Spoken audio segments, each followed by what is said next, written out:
तो देखो क्लास 10 आज मैं आपको सिखाऊंगा कि हमारे पास speed is equals to distance upon time की तीन वेरिएशंस क्या होती हैं।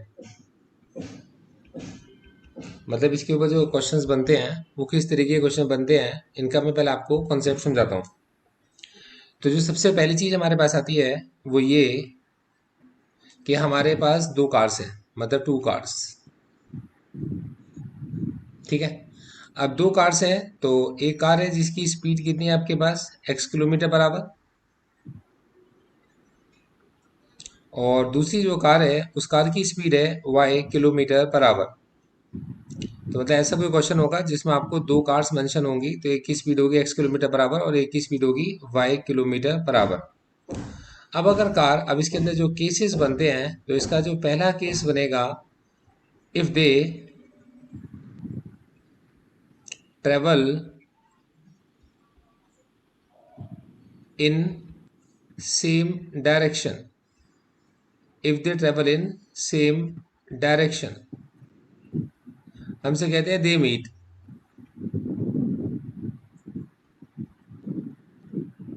आफ्टर, कोई इन्होंने आपको टाइम दिया होगा इन इतने आवर्स, मतलब कुछ इतने घंटों में कार्स आपस में मीट करेंगी। तो when they travel in same direction का मतलब ये है कि जिधर पहली कार जा रही है उसी डायरेक्शन में दूसरी कार जा रही है।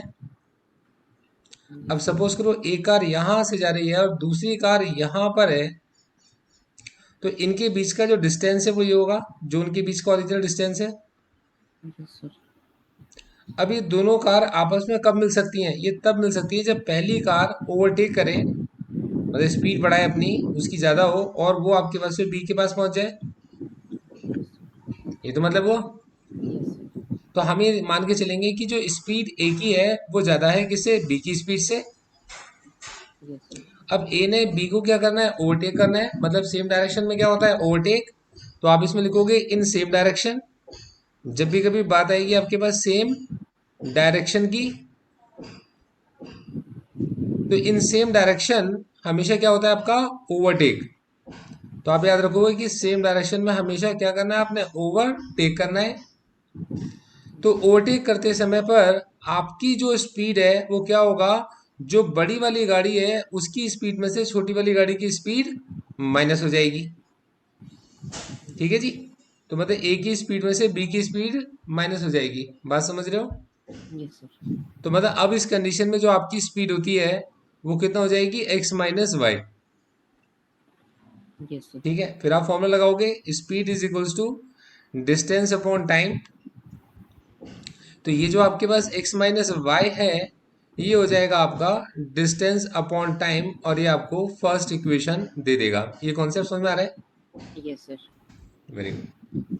अब इसी का केस टू बनता है। हमसे कहते हैं if they travel towards each other. तो if they travel towards each other, तो ईच अदर का मतलब होता है ऑपोजिट डायरेक्शन। तो ईच अदर का मतलब है ऑपोजिट डायरेक्शन। मतलब एक कार इस डायरेक्शन में तो दूसरी कार दूसरी डायरेक्शन में। तो this will be speed of A and this will be speed of B and both are moving towards each other. Yes sir. ये इनके बीच का डिस्टेंस है। Yes sir. तो अब ये दोनों या तो टूवर्ड्स ईच अदर आ रहे हैं या अवे फ्रॉम ईच अदर जा रहे हैं। ऐसा भी हो सकता है एक दूसरे से दूर जा रहे हो। ठीक है जी। तो अगर यस। ये एक दूसरे से दूर जा रहे होंगे तो सेम पॉइंट से स्टार्ट होंगे, ये बात याद रखना। अगर ये एक दूसरे से दूर जाएंगे तो they start from same point. ठीक है बेटे, yes sir. They start from same point. ठीक है। यस दोनों सर। ही कंडीशन में, मतलब दोनों ही कंडीशन होंगी, तो दोनों ही कंडीशन में, इस कंडीशन में दोनों एक दूसरे से साथ दूर जाएंगे तो मतलब दोनों मिलके कोई डिस्टेंस ट्रेवल करेंगे। थोड़ा सा डिस्टेंस ये ट्रेवल करेगा, थोड़ा सा डिस्टेंस ये ट्रेवल करेगा। क्लियर? Yes sir. इस कंडीशन में भी दोनों मिलकर ट्रेवल करेंगे, थोड़ा सा ये डिस्टेंस ट्रेवल करेगा, थोड़ा सा ये डिस्टेंस ट्रेवल करेगा, मतलब दोनों मिलकर डिस्टेंस ट्रेवल कर रहे हैं। Yes, तो sir. इस कंडीशन में जो स्पीड होगी वो दोनों की स्पीड प्लस हो जाएगी, मतलब ए की स्पीड में बी की स्पीड प्लस हो जाएगी। Yes, sir. तो इस कंडीशन में आपके भी जो स्पीड निकल कर आती है वो स्पीड बन जाती है एक्स प्लस वाई। मुश्किल है? No, sir. ठीक है, तो स्पीड बन जाएगी आपकी एक्स प्लस वाई। अब आपके पास स्पीड इज इक्वल्स टू वही डिस्टेंस अपॉन में टाइम। Yes. मतलब आपका जो x प्लस वाई है वो आपका डिस्टेंस अपॉन में टाइम बन जाएगा, और ये आपको सेकंड इक्वेशन दे देगा सॉल्व करने के लिए। यहाँ तक का कॉन्सेप्ट क्लियर हो गया होगा। ये आपके पास स्पीड डिस्टेंस टाइप का एक टाइप का क्वेश्चन है। Concept clear? Yes, sir. Very good. अब देखो, अब हमारे पास हमारे स्पीड डिस्टेंस टाइम का टाइप टू मतलब सेकंड टाइप के क्वेश्चन पर आते हैं।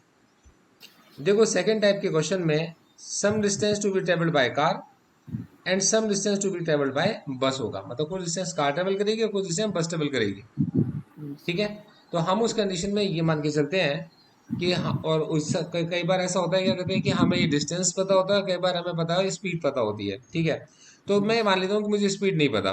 तो मतलब स्पीड ऑफ कार मैं थोड़ी देर के लिए मान लेता हूँ कितनी है, एक्स किलोमीटर बराबर है। Yes. और जो स्पीड ऑफ बस है वो सपोज करो कितनी है, वाई किलोमीटर बराबर है। ठीक है जी। Yes, sir. अब टीचर उस कंडीशन में एक आपको टोटल डिस्टेंस देंगे। मतलब सपोज करो टीचर ने आपको अगर टोटल डिस्टेंस दिया, मैं एक एग्जांपल की तरह मान लेता हूँ 100 किलोमीटर दिया। Yes, sir. ठीक है, तो इस 100 किलोमीटर के डिस्टेंस को आप पार्शली बाय कार और पार्शली बाय बस भी ट्रेवल कर सकते हो। मतलब कुछ दूर आप कार से गए, कार पार्क कर दी, Yes, फिर sir. आप बस में बैठे और चले गए। ठीक है, Yes. अब हो सकता है कार से ज्यादा ट्रेवल करो और बस से कम ट्रेवल करो, हो सकता है कार से कम ट्रेवल करो, बस से ज्यादा ट्रेवल करो, आप कुछ भी हो सकता है ना। Yes, sir. तो दो केस बनेंगे। केस वन बनेगा आपका, सपोज करो आपके में टीचर ने कहा 40 किलोमीटर बाय कार। ठीक है, और Yes. रिमेनिंग बाय बस, रिमेनिंग बाय बस, ये कहा टीचर ने आपसे। तो इसका मतलब है रिमेनिंग बाय बस मतलब डिस्टेंस जो बस से ट्रेवल करा वो रिमेनिंग है, तो मतलब कितना है, 60 किलोमीटर है। Yes, sir. तो देखो, अब इस कंडीशन में क्या होता है, आप देखोगे जो भी टाइम लगा आपको कार से प्लस जो भी टाइम लगा आपको बस से, ये दोनों टाइम मिलाकर कुछ टाइम दे रखा होगा। मान लो मैं एग्जाम्पल लेके चल रहा हूँ कि 6 आवर्स बोला होगा टीचर ने, एग्जाम्पल लेके चल रहा हूँ। Yes, sir. ठीक है जी। तो कहने का मतलब ये है कि जो डिस्टेंस कार से ट्रेवल करा, तो आप देखोगे भाई कार से कितना डिस्टेंस ट्रेवल करा, स्पीड डिस्टेंस अपॉन टाइम होती है। भाई देखो, Yes, आप sir. नहीं जानते हो कि जो स्पीड होती है वो होती है डिस्टेंस अपॉन टाइम। तो इसी तरीके से जो टाइम होता है वो डिस्टेंस अपॉन में स्पीड होता है। Yes, sir. तो आप देखोगे 40 किलोमीटर का डिस्टेंस ट्रेवल करा कार से, और कार Mm. की स्पीड कितनी थी, एक्स किलोमीटर बराबर। Yes. समझ रहे हो बात को? Yes, sir. फिर 60 किलोमीटर का डिस्टेंस ट्रेवल करा बाय बस, और उसकी स्पीड कितनी थी, वाई किलोमीटर बराबर। Yes, sir. और इज इक्वल्स टू कितना है, 6, और this is equation number 1। Clear? Yes, sir. अब हमारे पास आते हैं केस टू पर। केस टू में हमसे कहते हैं, सपोज करो इन्होंने कहा था कि 80 किलोमीटर बाय कार। ठीक है, और रिमेनिंग बाय बस। Yes, sir. तो रिमेनिंग बाय बस का मतलब है कि जो डिस्टेंस ट्रेवल बाय बस है अब 20 किलोमीटर Yes. है ना। Yes, sir. तो फिर वही चीज, time taken by car plus time taken by बस इज इक्वल्स टू, सपोज करो 3 आवर्स था, Yes, sir. एग्जाम्पल लेके चल रहा हूँ। तो आपने कहा भाई 80 किलोमीटर का डिस्टेंस डिवाइडेड बाय कार की स्पीड, Yes, sir. तो उसके बाद बाकी के 20 किलोमीटर का डिस्टेंस डिवाइडेड बाय बस की speed is equals to 3 hours, which is equation number 2। Yes, sir. ये भी क्लियर है? Yes, sir. अच्छा, अब हमारे पास में आता है टाइप थ्री, मतलब हमारे पास थर्ड टाइप का क्वेश्चन आता है। एक मिनट रुको आया।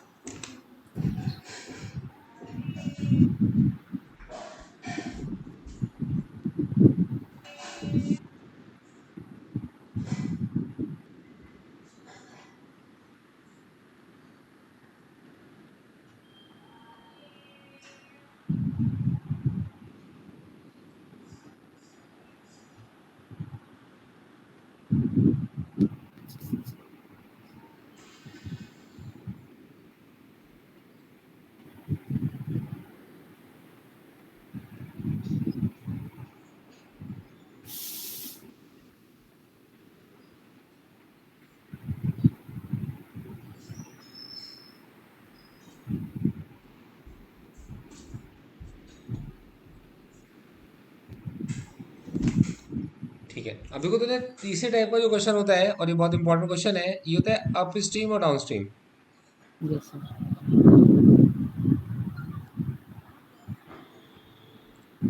अप स्ट्रीम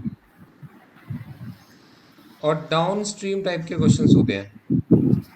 अब यार देखो इसमें क्या होता है, ध्यान से समझना। Yes, अब sir. हमारे पास इसमें दो चीजें होंगी, एक होगी आपके पास में बोट, तो स्पीड ऑफ बोट वो सपोज करो कितना होगा, x किलोमीटर पर आवर होगा, ठीक है। Yes, sir. फिर आपके पास में होगा स्पीड ऑफ रिवर या स्ट्रीम, तो स्पीड ऑफ रिवर वो होगी आपके पास में y kilometre per hour. Yes, sir. अब देखना, ये जो बोट की स्पीड होती है, ये रिवर की स्पीड से हमेशा ज्यादा होती है। ये बात हमेशा याद रखना है, उसे मेंशन भी करना है कि मतलब कि बोट की स्पीड हमेशा रिवर की स्पीड से ज्यादा होगी। Yes, sir. वरना तो जो पानी है वो बोट को बहा के ले जाएगा। Yes, sir. तो बोट की स्पीड हमेशा रिवर की स्पीड से ज्यादा होती है, मतलब जो आपका एक्स है हमेशा वाई से बड़ा होता है। Okay, sir. ठीक है। अब इसमें केस बनते हैं, केस वन। ठीक है, तो हमसे कहते हैं कि if boat goes 50 kilometre down stream, ठीक है, तो it Yes, covers in 2 hours. Example लेके चल रहा हूँ, मतलब बोट 50 किलोमीटर डाउन स्ट्रीम जाती है, 2 घंटे में डिस्टेंस ट्रेवल कर लेती है पूरा। ठीक है जी। तो डाउन स्ट्रीम का मतलब है कि बोट नीचे जा रही है और रिवर भी नीचे जा रही है। yes, sir. अब इस कंडीशन में जो बोट को रिवर क्या करेगी, सपोर्ट करेगी, है ना। Yes, sir. तो अब जो केस है वो speed equal to X plus Y बन जाएगा, क्योंकि बोट बिना रिवर के नहीं चल रही है, Yes, बोट sir. रिवर के अंदर चल रही है, और डाउन स्ट्रीम में रिवर बोट को सपोर्ट करती है। Yes, sir. तो दोनों की स्पीड प्लस हो जाएगी, Yes, sir. और डिस्टेंस कितना हो जाएगा, 50 किलोमीटर, Yes, sir. और टाइम कितना हो जाएगा, 2 आवर्स। Yes, sir. तो हमारे पास जो स्पीड है X plus Y is equal to 50/2। ठीक है। Yes, sir. तो मेरे पास जो स्पीड है X plus Y is equal to कितना हो जाएगा, 25, which is equation number 1। Yes, sir. Clear. Yes, sir. अब हमारे पास केस 2। ठीक है, इन अपस्ट्रीम, ठीक है। अब आप कैसे, जो 50 किलोमीटर है कवर करती है बोट इन सपोज करो 5 आवर्स, क्योंकि अप स्ट्रीम में उल्टा होगा, मतलब रिवर नीचे आ रही है और आप ना उल्टा चलना चाह रहे हो, रिवर की ऑपोजिट डायरेक्शन में फ्लो कर रहे हो, तो रिवर आपको सपोर्ट नहीं कर रही है और आप रिवर के अंदर हो। Yes, sir. रिवर आपको अपोज कर रही है, रिवर जिधर फ्लो कर रही है आप उसकी ऑपोजिट डायरेक्शन में चल रहे हो। Yes, sir. तो उस कंडीशन में आपकी स्पीड को रिवर डिक्रीज करने की कोशिश करेगी, तो मतलब आपको पता है बोट की स्पीड ज्यादा है। Yes, sir. तो अप स्ट्रीम के अंदर, जब आप रिवर के अंदर अप स्ट्रीम में ट्रेवल करते हो, तो आप जिधर ट्रैवल कर रहे हो रिवर उसको अपोज कर रही है, क्योंकि आप रिवर के फ्लो के ऑपोजिट डायरेक्शन में ट्रैवल कर रहे हो, तो स्पीड हो जाती है एक्स माइनस वाई।